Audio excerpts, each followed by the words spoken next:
Okay? Okay, 1, 2, 3. Oh. Hi, my name's Molly. Welcome to Natural Winos, YouTube channel where we taste and explore natural wine and occasionally drop little gems of knowledge.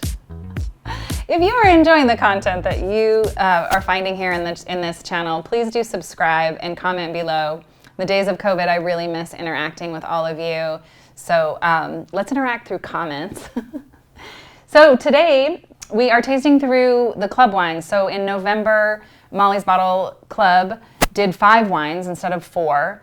We tasted for Thanksgiving, and I have felt compelled to include Lambrusco because it is such a perfect pairing for all things to do with Thanksgiving dinner, and I think it would go really well with Christmas dinner as well. Lambrusco is one of those misunderstood wines. I think people remember their grandma or maybe their mom, depending on your age, drinking really sweet, slightly sparkling Lambrusco, and it was not good. But Lambrusco is not meant for that. Lambrusco comes from Emilia, which is the land of charcuterie. It's where Parmigiano Reggiano comes from. This wine is perfect for those foods. So if you're planning your Thanksgiving dinner, club members, or if you're planning your Christmas dinner, I would highly recommend running on down to Beast and Cleaver down the street on 85th and I think 24th and pick up some of their delicious sausages. Use it for stuffing, cook it up, barbecue it outside, and serve it with this and any kind of charcuterie as well. And creamy cheeses, oh, so perfect with Lambrusco.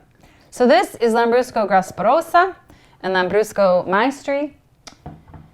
Those are 2 of the mini Lambruscos that are grown all over the world, but predominantly in Italy.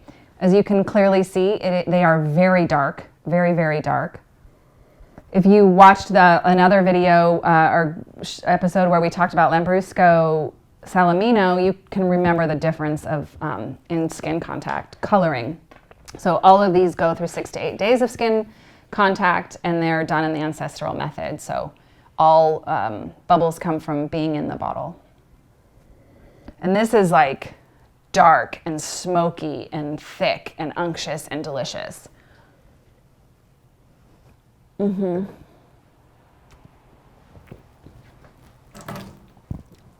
bubbles are almost a secondary note in this one. Yes, they're there. Yes, they clean out my palate, especially if I just had a piece of prosciutto. Speaking of prosciutto, the first time I met Roberto, we go to his house. We were late, and he was just remodeling to move in with his wife, who's one of the few veterinarians I've ever met in Italy.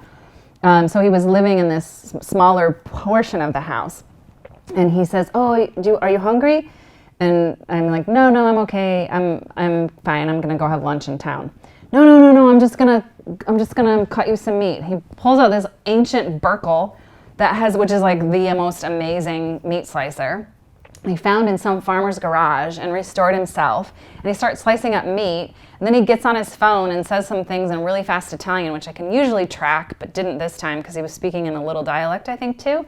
And suddenly his mom starts showing up with a food that was just like, there was more food than I knew what to do with.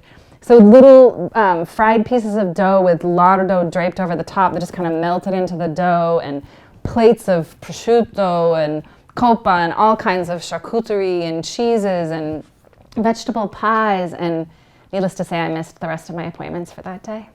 It was really fun. So this is super dark and smoky and minerally, and this is what Lambrusco should taste like. Lambrusco Maestri and Lambrusco Grasparossa in particular. So please get out there, give it another shot. Quarticello, amazing Lambruscos. Cheers, thanks for joining me to taste Lambrusco today. If you're enjoying this and enjoying the little interactions, comment, let me know what you had with the Lambrusco. Did you go to Beast and Cleaver and get sausage? What kind of charcuterie are you enjoying with this Lambrusco? Comment and subscribe. Thanks so much for joining me. Cheers.